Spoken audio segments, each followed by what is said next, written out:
اعوذ باللہ من الشیطان الرجیم، بسم اللہ الرحمن الرحیم۔ ہم لوگوں نے رمضان المبارک میں تفہیمات سیریز کا آغاز کیا تھا۔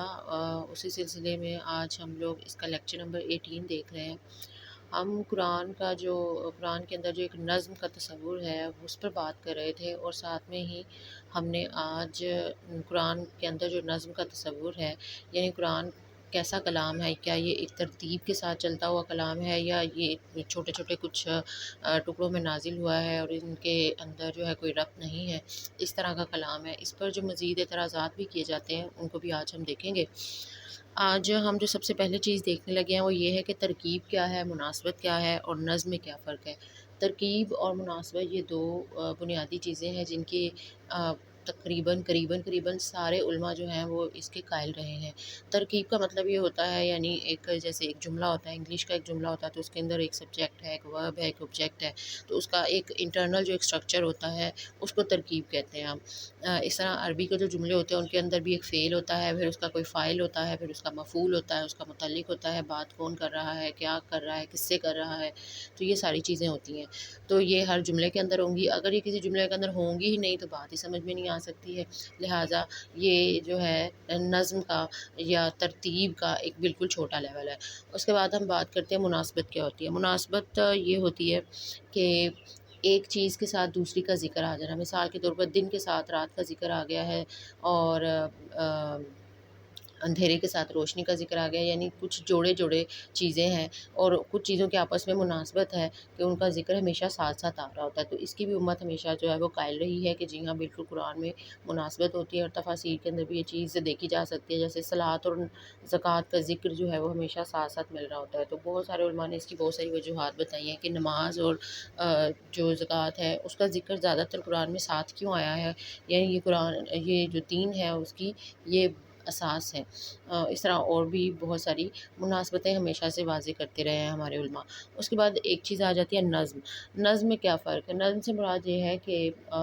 ہر جو صورت ہے جب وہ نازل ہوئی ہے تو اس کے اپنے اندر جو ہے ہر صورت کا اپنا ایک مرکزی خیال ہوتا ہے۔ جیسے ہم کوئی نظم پڑھتے ہیں یا کوئی شاعری پڑھتے ہیں تو یا کوئی چھوٹا سا مضمون بھی پڑھتے ہیں تو اس کے اندر وہ ہمیں پتہ ہوتا ہے کہ شروع کی کچھ لائنز ہیں جو تعارف ہے، پھر کچھ اصل مضمون آئے گا، پھر اس کے بعد اس کا خاتمہ ہوتا ہے۔ تو اسی طرح سے جو سورہ ہوتی ہے وہ، اور اس کا پورے کا ایک سٹرکچر ہوتا ہے، پورے کا ایک میسیج ہوتا ہے جو اس کے اندر لکھا ہوا نہیں ہوتا، لیکن اس کو پڑھنے کے بعد ہم اس میسیج کو اس میں سے نکال سکتے ہیں۔ اسی طرح نظم بھی ہوتا ہے، وہ بظاہر نظر نہیں آتا، وہ یہ کہتا نہیں ہے کہ میں یہاں پہ ہوں، لیکن اس کا ہر جملہ پیچھے والے جملے سے جڑا ہوا ہوتا ہے۔ تو اس طرح سے جو نظم کا جو تصور بتایا گیا ہے وہ یہ ہے کہ ہر جو سورہ ہے اس کا ایک عمود ہوتا ہے یا اس کا ایک مرکزی خیال ہوتا ہے۔ اس طرح اس کے 3 حصے ہوتے ہیں، تمہید ہوتی ہے، خاتمہ ہوتا ہے، اور درمیان میں اس کا مرکزی خیال جو اس کا پورا مضمون ہوتا ہے۔ اس طرح سے ہر صورت جو ہے پھر وہ دوسری صورت کے ساتھ جڑی ہوئی ہوتی ہے، اور اس طرح سے اگر دیکھا جائے تو پورا قرآن جو ہے وہ آپ کو مربوط نظر آئے گا۔ اس طرح سے جب قرآن کو پڑھا جاتا ہے تو اس کے اندر ظاہر ہے یہ ایک مشکل عمل بھی ہے، اور لیکن اس سے ہمیں حکمت کی طرف بھی رہنمائی ملتی ہے۔ تو اس سے متعلق جو ہے کچھ اعتراضات بھی کیے گئے ہیں، تو ہم ان کو دیکھتے ہیں۔ سب سے پہلا جو اعتراض کیا گیا ہے وہ یہ ہے کہ قرآن جو ہے وہ تو ٹکڑوں میں نازل ہوا ہے، اور قرآن جب ٹکڑوں میں نازل ہوا ہے تو اس میں ربط کیسے ممکن ہے؟ یعنی ایک چیز کے اندر ترتیب یا ربط، یا آپ کہو کہ ایک لائن دوسری لائن سے جڑی ہے، وہ تو تبھی ممکن ہے نا کہ اگر وہ ایک ساتھ نازل ہو، لیکن ایسا تو ہے نہیں۔ قرآن میں مختلف حالات کے پیش نظر اللہ تعالیٰ ایک پیکٹ سمجھ لو آیات کا کچھ جو ہے وہ نازل کرتے تھے حضور پہ۔ تو اس کا اب ہم جواب دیکھتے ہیں۔ اس کا جواب دیکھنے کے لیے ہمیں یہ دیکھنا ہوگا کہ قرآن کی تدوین کس طرح سے ہوئی ہے، یعنی قرآن کو کس طرح سے جمع کیا گیا ہے۔ اس سے پہلے بھی کچھ ایک دو چیزیں سمجھ لیتے ہیں۔ وہ یہ ہے کہ قرآن جو ہے وہ اللہ تعالیٰ کے پاس جو ہے وہ محفوظ تھا، یعنی لوح قرآنی میں محفوظ تھا، اور جس ترتیب سے محفوظ تھا اسی ترتیب سے بعد میں ہمیں دیا گیا، لیکن اس درمیان میں کس طرح سے قرآن کو نازل کیا گیا وہ اس طرح سے کیا گیا ہے کہ جو حصہ چاہیے تھا ویسے ویسے اتارا گیا، یعنی نازل کیا گیا، اور ساتھ میں حضور کو حضرت جبرائیل علیہ السلام یہ بتاتے جا رہے تھے کہ ان صورتوں کو یہاں پہ رکھیں یا ان آیات کو اس طرح سے رکھیں۔ تو ہم یہ جو ہمارا سوال ہے کہ